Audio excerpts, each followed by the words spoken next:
¿crees que toda la música tiene valor por igual? Por supuesto que no, ¿no? Hay música que no te emociona, hay música que sí te emociona, hay música que le gusta a toda la gente y hay música que no le gusta a casi nadie. No puede tener el mismo valor, ¿no? No todos los libros, no todas las novelas, no todas las pinturas, no todas las propuestas políticas tienen el mismo valor. Lo que es muy difícil es valorarlo objetivamente, pero tienes que valorarlo estadísticamente, ¿no?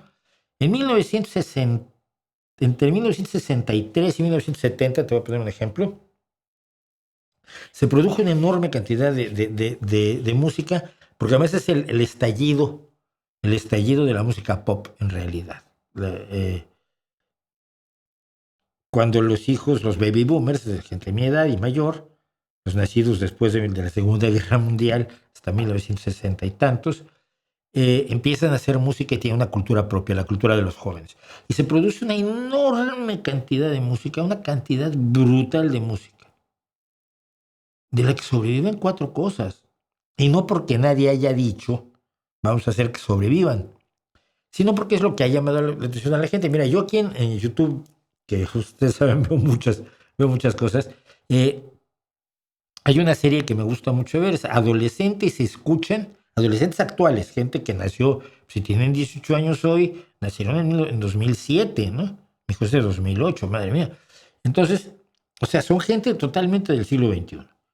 Y de pronto escuchan a Led Zeppelin y ¡ay, qué maravilla! Y hoy está muy bien, les gusta, a otros bien, no les gusta. Algunos ya los conocen, ¿no? De pronto les ponen algo de los Rolling Stones y dicen, sí, son los Rolling Stones, esa canción me gusta mucho, mis papás la ponen mucho, y tus papás y tus abuelos, porque para la edad que tienes, pueden ser ya tus abuelos los que te ponen esa música. Pero todos conocen a los Beatles. Todos los chavales, todos los que les gusta el hip hop y les gusta el pop de Taylor Swift o de Billie Eilish, que a mí me parece una compositora bastante razonable, ella y su hermano, Phineas, pero todos conocen a los Beatles.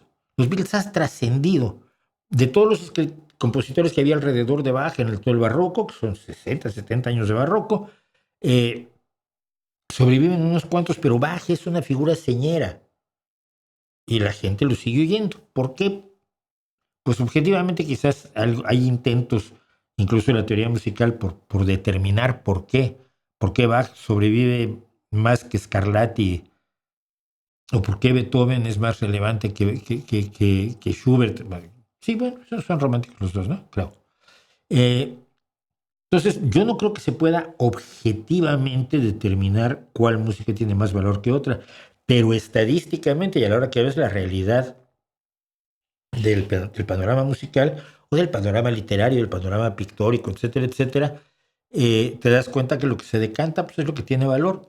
Decía un escritor de ciencia ficción, por cierto, tristemente olvidado, pero uno de mis favoritos, Theodore Sturgeon, que ni siquiera se llamaba así, ese era un apodo que usaba, un seudónimo que usaba. Theodore Sturgeon dijo algo que se conoce como la ley de Sturgeon.